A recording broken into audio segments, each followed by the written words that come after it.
former Prime Minister, Your Excellency Honorable Raila Odinga, to give his remarks, and thereafter invite His Excellency the President.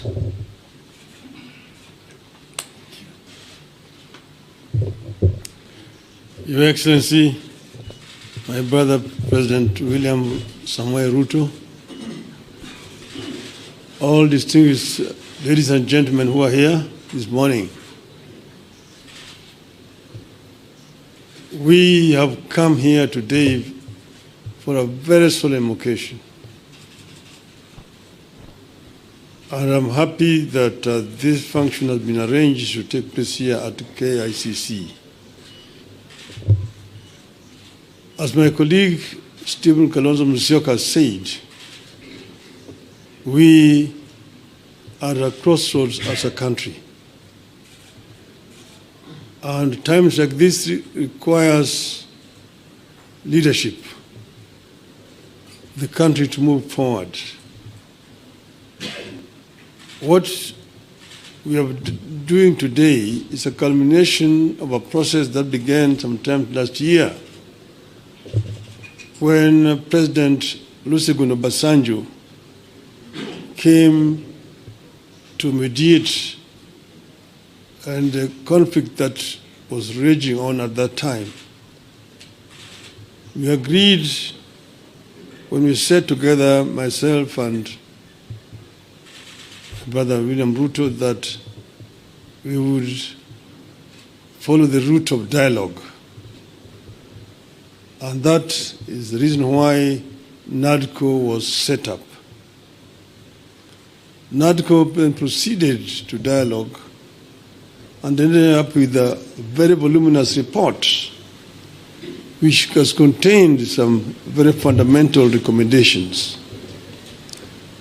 This bill that has now been signed into the law today is just one of those.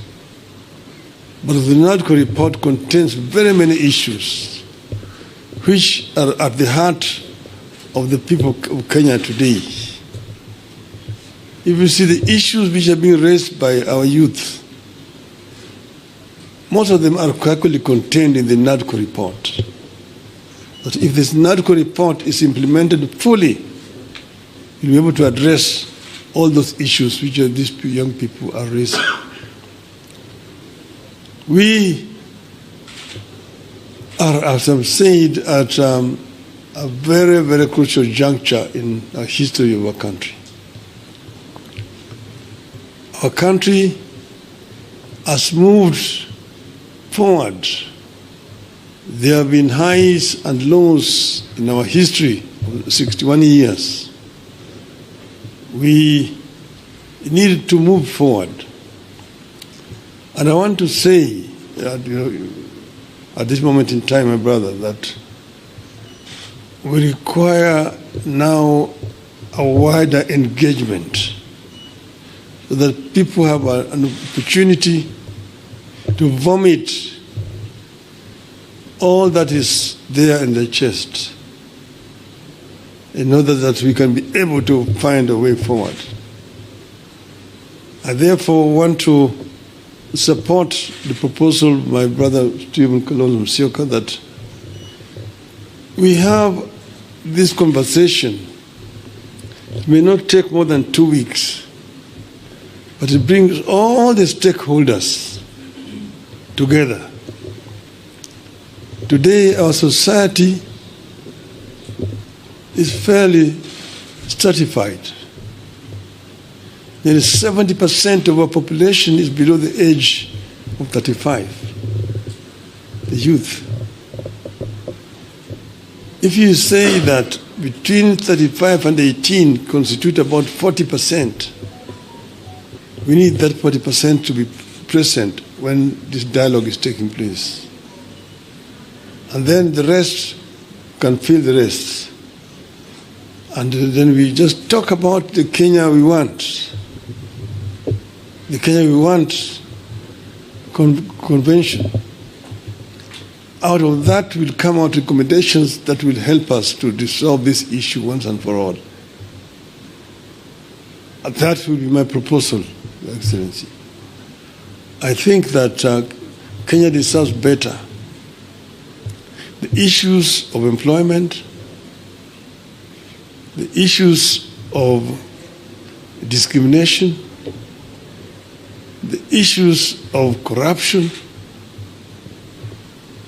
the issues of gender, and so on, are issues that need to be addressed in the wider forum. I think that it is possible to do.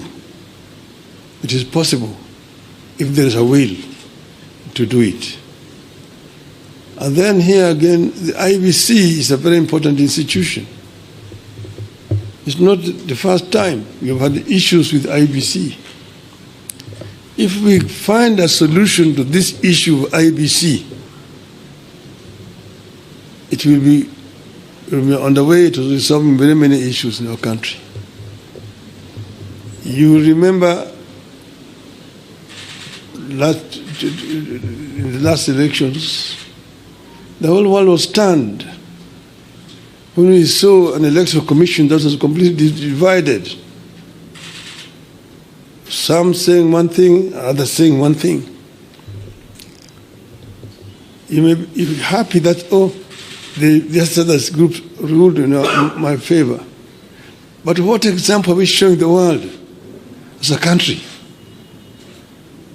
That in the process of a very important exercise, the commission is divided. Nobody knows whom to believe up to today. It is a shame on us. And we are sure that we have got men and women here in this country who can actually do a better job. And that will help to unify this country. Last year, we lost 75 precious lives. This year we lost another over 40 lives. To say nothing about those who have been wounded, who have been hurt. We must prevent this from happening in our country. We should not allow this to continue happening cyclically. Let us find a lasting solution to this problem. We are ready to engage so that we find a solution to this problem. As Azimio of Kenya. With those many remarks, Your Excellency, now may I have the pleasure to invite my brother, President William Ruto, to address you. Thank you. Thank you. I think before